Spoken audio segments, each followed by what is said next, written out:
Hi all, this is a video to give you a brief demonstration of the game Zapitalism. Because of YouTube's uploading rules, this will probably be in more than one section. So be sure to look on the web for the other parts. First thing we've got to do is go to the website, www.zapitalism.com, and then click to play the free game. If you want to play the full game, it adds a few extra features, but it does have a yearly fee.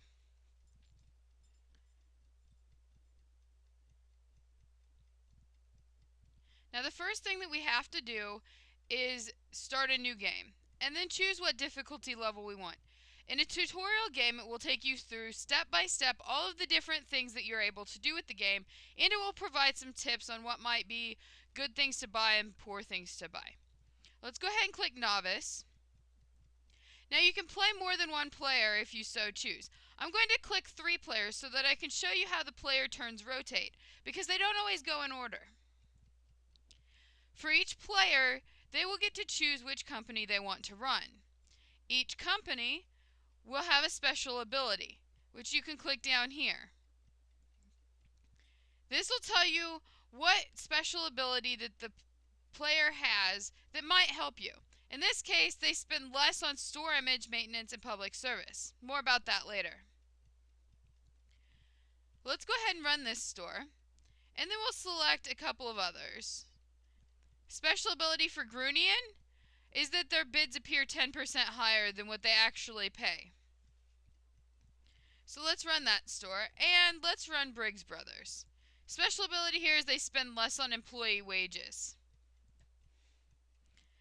Now, the first week, we're all basically going to go in order similar to how we selected. Our human players will go first, and the computer players will go after us.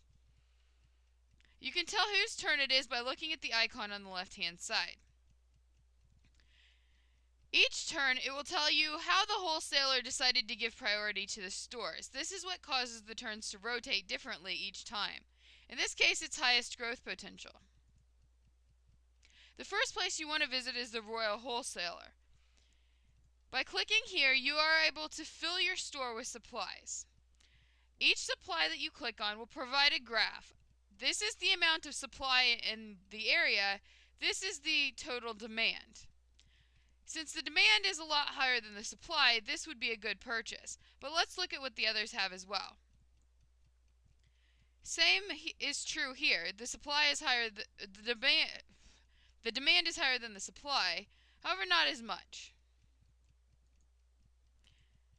This looks like the best deal so far, so let's go ahead and buy that. You click on buy at the bottom.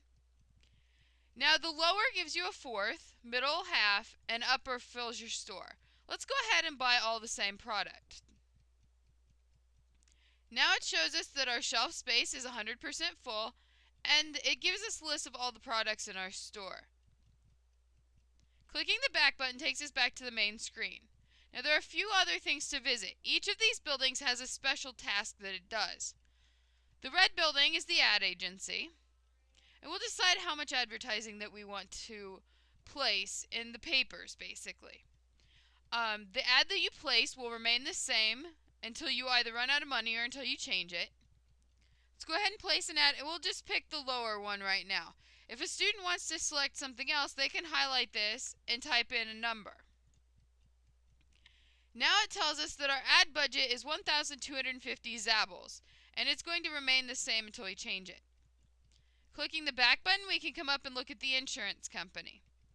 Each week, the insurance changes in price. Right now we have 2 lucky stars. We're charmed. That'll change over time depending on our choices that we make. The price range for insurance goes between 10 and 10,000 Zables. Right now we don't have automatic buying set, but let's go ahead and set that. So click on auto buy at the bottom. Let's set it to the lower end. So anytime it's less than 2,500 Zables, we'll automatically buy insurance. And click OK. We can click back to go to the main screen. We can look at the stock market. So far we haven't been able to travel to Myrmedex, so we haven't been able to buy any stocks, but I'll show you later how to do that. This is the labor union. as in the real world, your employees are going to have a different image on your company based upon how much you pay them. This phrasing right here generally gives you an indication of how happy that the union is with you, how happy your employees are. Let's go ahead and change their salary and give them a little higher salary. Right now they're in the middle. Let's go ahead and give them a 300 Zabel increase. If I click OK, now you see it went from he was grudgingly saying okay, hi, to now he says things are fine. But you know a pay raise never hurts. Go ahead and click back. The construction company I'll talk more about later since we can't use it yet. The tax bureau is where you can go to look at your taxes. Right now we have a tax rate of 20%. Our choices in the game can affect what the tax rate is. Every 10 weeks, we have to pay taxes on our net profits. If you don't pay your taxes, then you'll be audited and you'll end up paying more in the long run. This is the loan office. You can borrow up to the credit limit, which is currently 200,000 Zabels, but you pay 4% in interest every week. Since we already have plenty of cash and our store is full of goods, let's go ahead and leave that where it is.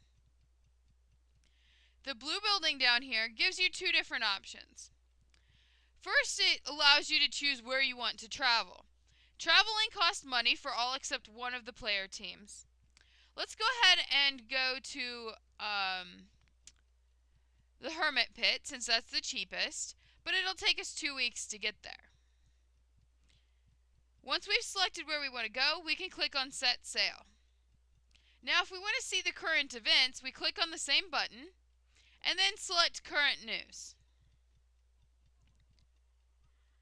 Well, this is telling us that if we were heading out, as we've already done, the leader of this pirate brigade is planning on attacking merchant ships this year.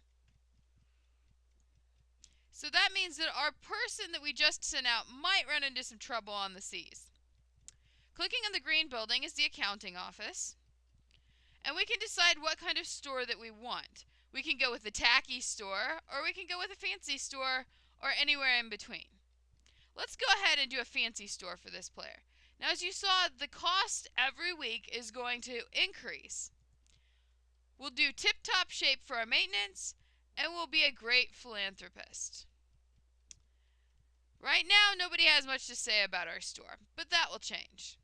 We can also look at our overhead here, and that will tell us here's how many recurring expenses we have, which means we're going to have to make some choices if we don't earn that much on what we want to cut back our spending. Otherwise, we'll go bankrupt.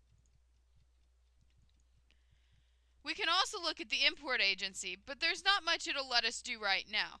As the game continues, you'll be able to buy import rights, which allow you to earn money for each time that somebody buys that good in the warehouse. I'm going to go ahead and end the turn, and I'll end this video, and then you can pick back up in part 2.